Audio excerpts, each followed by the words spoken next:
आज जो है बिहार लैंड सर्वे में गैर मजरूआ खास और गैर मजरूआ आम, ये दो ज़मीन होता है और ये दो ज़मीन में बड़ी कन्फ्यूजन है। गैर मजरूआ खास आपके पास है और उस पर कब्जा नहीं है तो ये मुश्किल वाला काम है। अगर गैर मजरूआ आम आपके पास तो सरकार इसको लेने की प्रबंध में लगा हुआ है। तो इसका पूरा विस्तृत जानकारी अभी मैं इस वीडियो में दे रहा हूँ, आप अंत तक बने रहें। आप बहुत काम की वीडियो है, बहुत अच्छी जानकारी आपको मिलेगा और सर्वे कराने में आपको बहुत मदद करेगा ये वीडियो, तो अंत तक बने रहें। दोस्तों नमस्कार, मैं दिनेश गुप्ता आपको बिहार लैंड सर्वे के बारे में पुनः महत्वपूर्ण जानकारी दे रहा हूं। कई प्रश्न आ रहे हैं, कई क्वेश्चंस आ रहे हैं, कई फ़ोन्स आ रहे हैं। उनकी समस्या यह है कि वो डरे हुए हैं। अब डरे कैसे हैं? जैसे वो ज़मीन दाखिल खारिज करवाने प्रखंड में या सीओ के ऑफिस में, अंचल में जब वो जाते थे तो उसको ढेर सारे घूस पैरवी इधर उधर देना पड़ता था। एक दाखिल खारिज करवाने के लिए 4 से 5 हज़ार रुपया वो देते थे, रसीद कटाने के लिए पैसे देते थे, यानी कि एकदम पूर्ण रूपेण किसान को अंचल में लूट लिया जाता था। तो ये तो छोटा काम था, तो हो जाता था कुछ दे करके। उनके मन में गरीब किसानों के मन में यह बहुत बड़ी समस्या है कि कहीं अगर वो गांव में ही आ रहा है, कहीं बैठेगा, कोई दबंग है या कोई कुछ है तो हम लोगों के ज़मीन को भी वो उल्टा पुल्टा कर देगा और बिना घूस पैरवी लिए हमारा सर्वे नहीं करेगा। यह डर उनके मन में बैठा हुआ है। तो मैं उनसे स्पष्ट रूप से बता दे रहा हूँ, इसमें कुछ नहीं होने वाला है। इसलिए कुछ नहीं होने वाला है कि सर्वे सरकार कर रही है आपकी ज़मीन के, आप नहीं। इसलिए आपको ये चीज़ ध्यान रखना पड़ेगा कि जितनी जिम्मेदारी आपकी है उससे ज़्यादा जिम्मेदारी सरकार के है कि आपके ज़मीन को क्लियर आउट करें। अब यह बात रहती है कि वो कैसे करेगा, आप जैसे बताएंगे वो वैसे करेगा।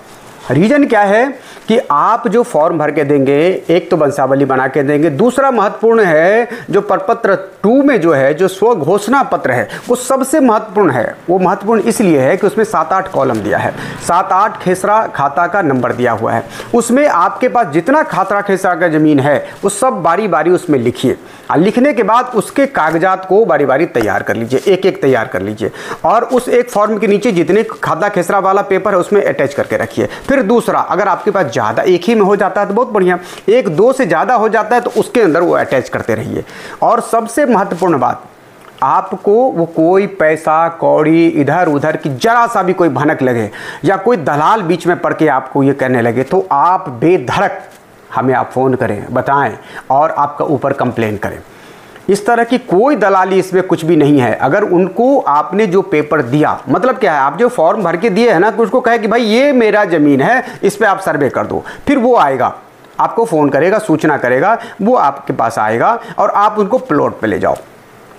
अगर उनको कोई कन्फ्यूजन होता है, प्लॉट पे ले जा करके वो नक्शा बना करके सब कुछ करके आपके खाता खेसरा सब कुछ कंप्लीट करके भर के आपके सामने में क्लियर कर देगा। किसी में कन्फ्यूजन है, कोई केस चल रहा है, कोई फौजदारी चल रहा है, कोई झगड़ा चल रहा है, कोई झंझट चल रहा है, तो उसमें थोड़ा सोचना पड़ेगा। तो उसके लिए क्या होगा, उसके लिए आम सभा में होगा।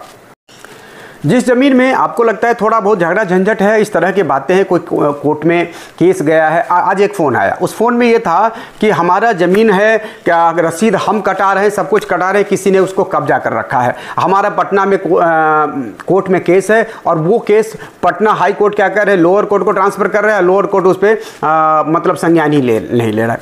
तो इसमें आपकी क्या गलती है? आपके पास रसीद है, आपने केस कर दिया है, तो वही पेपर, केस का पेपर और जो रसीद आपने कटा रखा है वो पेपर आपने स्व घोषणा पत्र में लिख करके वो सबमिट कर दीजिए। इस तरह से कई लोग ये बातें आ रही है और कई लोगों की जब बातें आ रही हैं तो स्वाभाविक है, क्योंकि उनको ऐसा लूटा गया है। लेकिन आप लोगों को बता दें, इसमें कोई लूटने पुटने की बात नहीं है, बशर्ते आप प्रॉपर वे में अगर फॉर्म भरते हैं तो।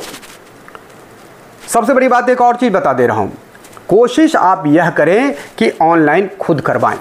ऑनलाइन सबसे बेस्ट विकल्प है, क्योंकि सब कुछ ऑनलाइन पे ही होगा।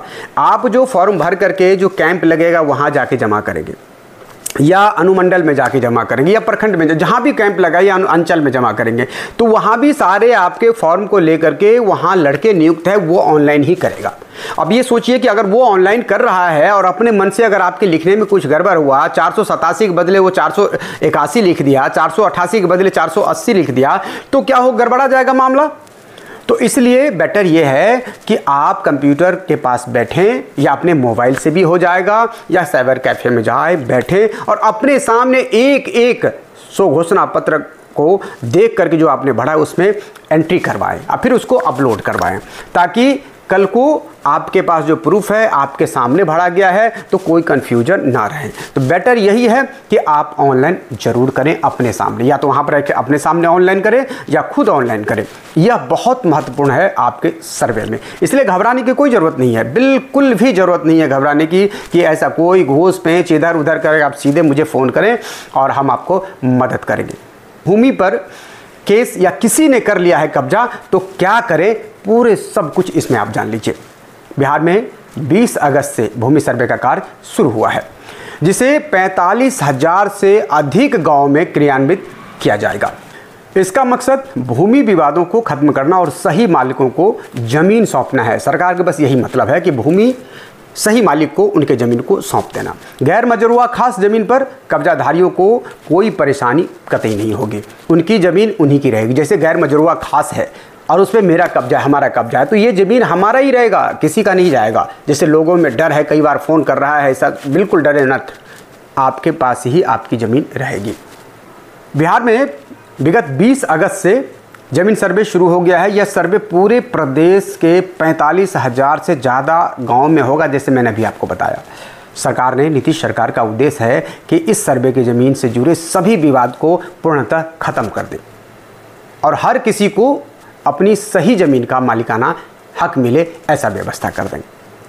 तो ये सही है, सरकार का कदम बहुत ज़बरदस्त कदम है। लेकिन आपके मन में भी सर्वे को लेकर कई सवाल उठते होंगे। जैसे मैंने अभी बताया आपको, एक एक का जवाब दे रहा हूँ। किसी के पास ज़मीन के कागजात नहीं है तो किसी को कोई और समस्या है, कई तरह की समस्या है और वो घबराए हुए हैं, डरे हुए हैं कि पता नहीं दलाल या पता नहीं वो अधिकारी मुझसे कितने पैसे मांग लेंगे इस चीज़ को। बिल्कुल घबराने की ज़रूरत नहीं है, बिल्कुल डरने की ज़रूरत नहीं है। आपकी ज़मीन कहीं नहीं जा रही है, नहीं कोई ले सकता है। 1 साल के अंदर सर्वे होना है, अतः आप अगर कोई गड़बड़ भी हो जाता है तो अपील में जाके उसको क्लियर करवा सकते हैं। आगे आइए, गैर मजरूआ खास ज़मीन का भी होगा सर्वे, ये ध्यान रखिए। गैर मजरूआ खास ज़मीन जो है उसका भी सर्वे हो रहा है और बढ़िया से होगा, बिल्कुल ध्यान रखिए। जिसके पास गैर मजरूआ खास ज़मीन है और उनका नाम खतियान में दर्ज है और वो उस ज़मीन पर कब्जा भी रखते हैं, उसकी ज़मीन का सर्वे भी होगा।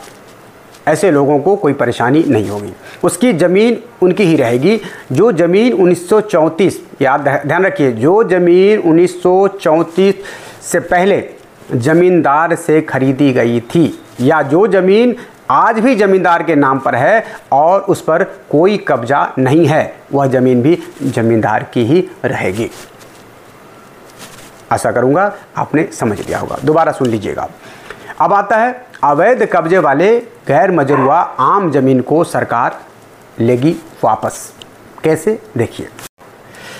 गैर मजरूआ आम ज़मीन, जिसे सरकारी ज़मीन भी कहते हैं, लोग कहते हैं ना सरकारी जो गैर मजरूआ आम गैर 85 ऐसे कुछ होता है, हमारे यहाँ तो 85 ऐसे कुछ कहते हैं। अगर उस पर किसी का अवैध कब्जा है, गैर मजरूआ आम ज़मीन पर अगर किसी का अवैध कब्जा है तो वह ज़मीन सरकार ले लेगी। ऐसे में यदि किसी के पास अपनी ज़मीन के कागजात नहीं है तो कागजात बनवाए जा सकते हैं, बिल्कुल बनवाए जा सकते हैं। बताया गया है कि यदि किसी के पास कागज़ ना हो लेकिन आपके आसपास के लोगों के पास तो ज़मीन के कागजात होंगे ही, उस चौहद्दी में तो उसका नाम होगा ही, उस कागज़ के आधार पर आप अपनी ज़मीन का कागजात बनवा सकते हैं। कितना बेहतरीन चीज़ है। अगर अब आज भी आपका कागज़ खो गया, कुछ नहीं है, तो आपके आसपास के ज़मीन की चौहद्दी तो होगा। जैसे समझो मेरा इस ज़मीन का प्लॉट का कागजात खो गया, लेकिन हमारे से पूरब वाले प्लॉट तो हमारे ही नाम दिया होगा पश्चिम में, तो उस चौहद्दी से भी हम कागजात को बनवा सकते हैं। ये भी खास है, इसको दोबारा भी सुन सकते हैं आप। ज़मीन पर कब्जा नहीं है तो बहुत समस्या नहीं है। जैसे कहते कब्जा नहीं समस्या नहीं, मैं फिर से बता रहा हूँ, ज़मीन पर कब्जा नहीं है तो बहुत समस्या नहीं है। सबसे ज़रूरी बात यह है कि यदि उस ज़मीन पर कब्जा है या नहीं, अगर उस ज़मीन पर आपका कब्जा है और वह ज़मीन आपकी है तो कागज़ ना होना बहुत बड़ी समस्या नहीं है। जानकार बताते हैं कि सरकार उस ज़मीन को भी सर्वे में ले लेगी।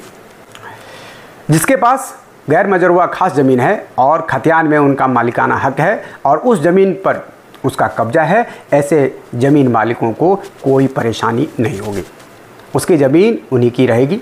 जो 1934 से पहले ज़मींदार से ज़मीन खरीद ली गई थी, या जो ज़मीन आज भी ज़मींदार के नाम है, मालिकाना हक है और बेलगान है, वह उसी की रहेगी। हालांकि जो गैर मजरूआ आम ज़मीन, जिसके सरकारी ज़मीन कहा जाता है, जिसे गैर मजरूआ आम जिसको सरकारी ज़मीन कहा जाता है, वह ज़मीन पर जितना मालिकाना हक है उससे वह ज़मीन ले ली जाएगी। जिसका भी मालिकाना हक है उससे वह ज़मीन ले ली जाएगी, क्योंकि वह पूरी तरह से सरकार की ज़मीन होती है। अतः मैं समझता हूँ कि आप इस वीडियो को देख करके बहुत कुछ आपके माइंड का जो प्रश्न है, जो सवाल है, वो क्लियर हो चुका होगा। बाद में कि अगर किसी तरह से अगर प्रश्न है तो कमेंट्स बॉक्स में लिखिए, हम आपको उसका आंसर देंगे, लेकिन घबराने की ज़रूरत नहीं। सर्वे बढ़िया आराम से होगा, सर्वे बहुत बढ़िया से होगा, कोई घूस पेंच की आवश्यकता नहीं है। अगर होगा, अगर इस तरह से बातें होगी तो आप मुझे संपर्क करें, हम आपको मदद करेंगे। हमारे पूरी वीडियो देखने के लिए आपको धन्यवाद। अगर नहीं देखे हैं तो पुनः पूरी वीडियो देखिए और अपने कमेंट्स के माध्यम से बताइए कि हमारा वीडियो आपको कैसा लगा। लाइक, सब्सक्राइब और शेयर करने का अनुरोध। धन्यवाद। पुनः मिलते हैं अगले वीडियो में एक बढ़िया सा सर्वे टॉपिक लेकर के। धन्यवाद।